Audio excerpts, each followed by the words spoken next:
ગણેશ બીજલ ઝા ચેનલમાં આપ સર્વેનું હાર્દિક સ્વાગત છે.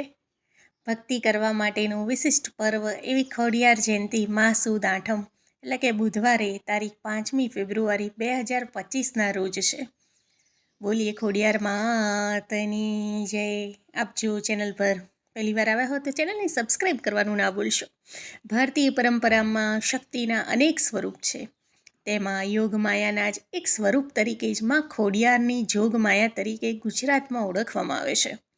માં ખોડિયારને સાદ કરે કે સ્મરણ કરે ત્યાં પ્રગટ કરનારી દેવી તરીકે પણ ઓળખવામાં આવે છે. ખોડિયાર માતાનું વાહન મગર છે.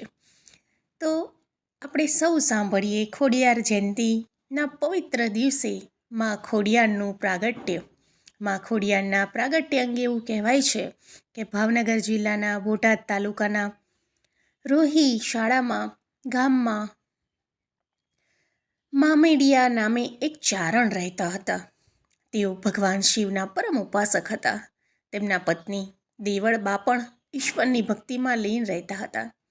તેઓને ત્યાં લક્ષ્મીનો પાર ન હતો, પણ ખોળાના ખૂંદનાર ન હોવાનું દુઃખ સતાવતું હતું.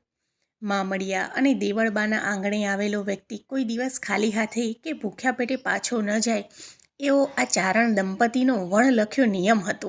તે સમયે ભાવનગર જિલ્લાના વલ્લભીપુરમાં શિલાદિત્ય નામનો રાજા રાજ કરતો હતો, જેને મામડિયા ચારણ સાથે ગાઢ મિત્રતા હતી. વલ્લભીપુરના રાજવી શિલાદિત્યના દરબારમાં કેટલાક ઈર્ષાળુ લોકો પણ હતા. તેમને રાજા અને મામડિયા વચ્ચેની મૈત્રી આંખમાં કણાની જેમ ખૂંચતી હતી.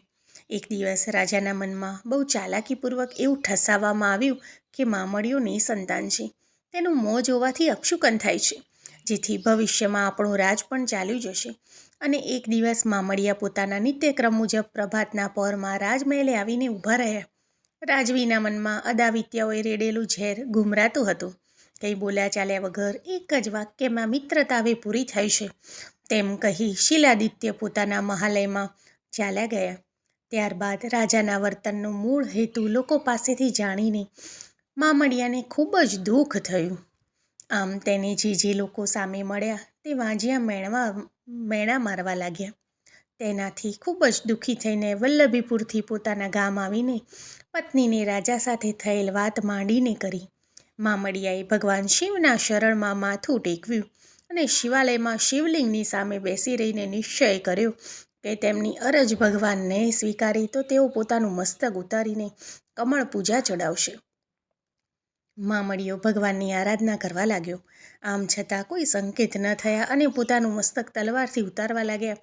ત્યારે જ ભગવાન શિવ પ્રસન્ન થયા અને પાતાળ લોકના નાગ દેવતાની નાગપુત્રીઓ અને નાગપુત્ર તેમને ત્યાં 7 પુત્રીઓ અને એક પુત્ર તરીકે જન્મ લેશે તેવું વરદાન આપ્યું.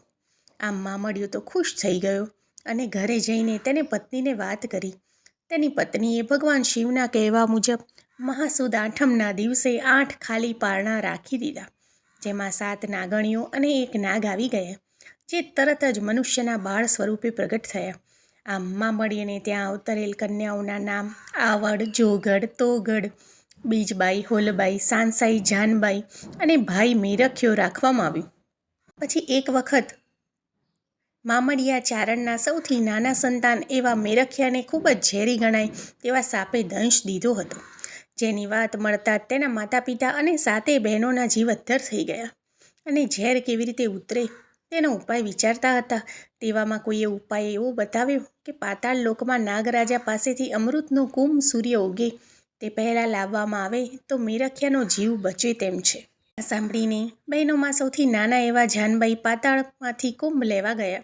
તેઓ જ્યારે કુંભ લઈને બહાર આવતા હતા ત્યારે રસ્તામાં તેમને પગમાં ઠેસ વાગી અને ચાલવામાં તકલીફ પડી. એ સમયે તેના ભાઈ પાસે રહેલ બહેનને એવો સંકેત થયો કે આ જાનબાઈ ખોડી તો નથી થઈ ને. ત્યારે ઝડપથી કુંભ લઈને આવી શકાય તે માટે જાનબાઈએ મગરની સવારી કરી, જેથી તેનું વાહન પણ મગર જ છે. જ્યારે તેઓ પાણીની બહાર આવ્યા ત્યારે ખોડાતા આવતા હતા ત્યારે તેમનું નામ ત્યારથી જ ખોડિયાર પડ્યું અને ત્યાર પછી લોકો તેને ખોડિયાર માં તરીકે જ ઓળખવા લાગ્યા. તો આ છે ખોડલ માની પ્રાગટ્ય કથા. બોલીએ ખોડિયાર માતની જય. આપને જો અમારો વિડીયો સારો લાગ્યો હોય તો મારી ચેનલને સબસ્ક્રાઈબ કરવાનું ના ભૂલશો. મારા વિડીયોને લાઈક કરો, મારા વિડીયોને શેર કરો. જય શ્રી ગણેશ.